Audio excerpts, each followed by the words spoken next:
Welcome to Quick Pitch presented by Degree Dry Sprays. I am Heidi Watney. Seriously though, combined, these two teams have won 4 of the last 5 World Series, although the last time the Cardinals were in San Francisco, it didn't end too well for them. They lost the NLCS to the Giants last October, but it's San Francisco who's been running the gauntlet lately. They're 20 games into a stretch of 26 straight games against playoff contending teams. The Cubs, Astros, Nationals, Pirates, Dodgers, and of course, the Cardinals. So far, they're 9-11 and treading water 2.5 games back of the Dodgers entering play on Friday. The Giants are chasing the Dodgers with San Francisco in this tough stretch. The Dodgers have failed to capitalize and put some distance between them and their arch rival.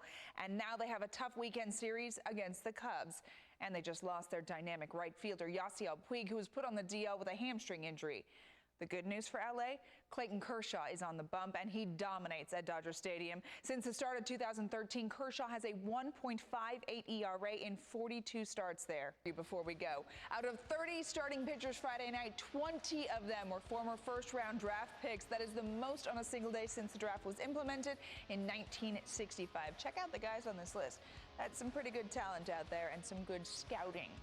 Thanks for joining us here on Quick Pitch. Have a great weekend, everyone. History in the house in Pittsburgh. Hi, everyone. Welcome to Quick Pitch, presented by Degree Dry Sprays. I'm Sam Ryan. Well, you remember the dominance of the 1992 Pittsburgh Pirates, the team that went on to win 96 games and the NL East title. Well, no Pirates team since then has gone 30 games over 500. But Clint Hurdle's team this year is on pace to win 99 games. And with a win on Saturday, they would reach that plateau of 30 games over 500 for the first time since 92. And by the way, the Pirates haven't won the World Series since 1979, but there was a fall classic feel at PNC Park Saturday in the game against the Rockies.